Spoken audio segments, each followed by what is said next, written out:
Anil is a junior product developer who develops margarine. Before the launch of one of the new products in the health line, he decided to carry out a sensory tasting to ensure his product met the desired sensorial and textural characteristics. However, during the test, he found that several tubs of margarine tasted fishy. He thought to himself, margarine should ideally give out aromas that are buttery, nutty, and sweet. But why is my product tasting fishy?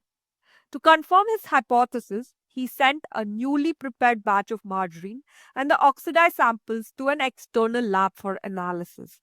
The lab conducted numerous tests to conclude the cause of fishy taste.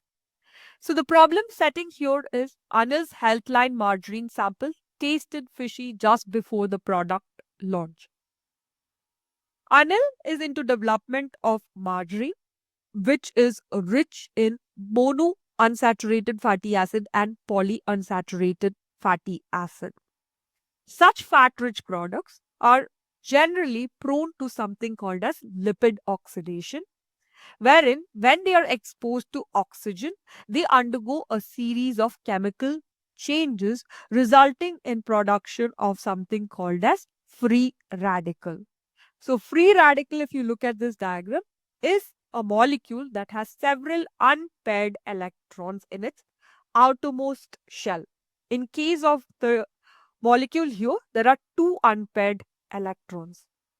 As a result, this molecule is always in a state of high energy and ready to react so that it can get to a stable configuration by either sharing electrons or by transfer of electrons to form a complete octet.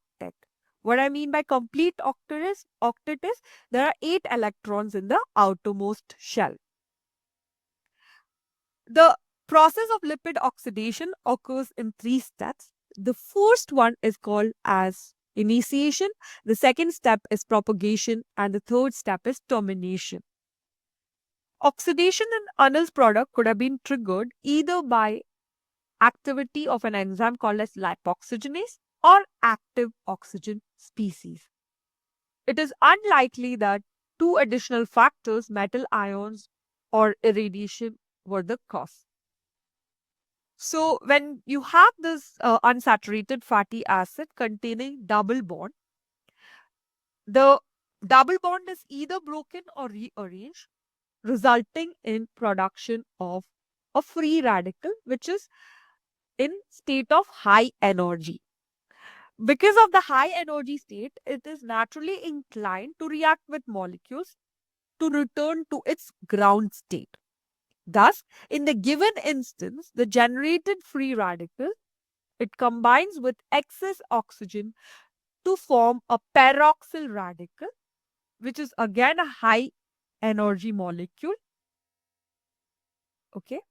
Now, this high energy peroxyl molecule reacts with the nearby fatty acid by extracting hydrogen from the fatty acid to form something called as hydroperoxide. This hydroperoxide is a stable molecule, and you have along with hydroperoxide another free radical formation. The process occurs sequentially from one fatty acid to another till the free radical reserve is completely exhausted.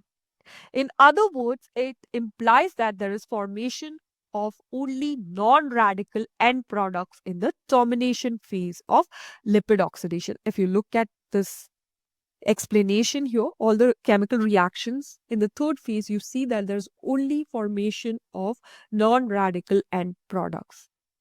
According to the lab, in Anil's margarine sample, the concentration of secondary oxidation products like aldehydes, ketones, alkanes was higher than primary oxidation product, that is hydroperoxide, suggesting that the samples were stored for a longer duration or under inappropriate storage conditions. Now, the lab provided several mitigation strategies to Anil to prevent it from happening in the future.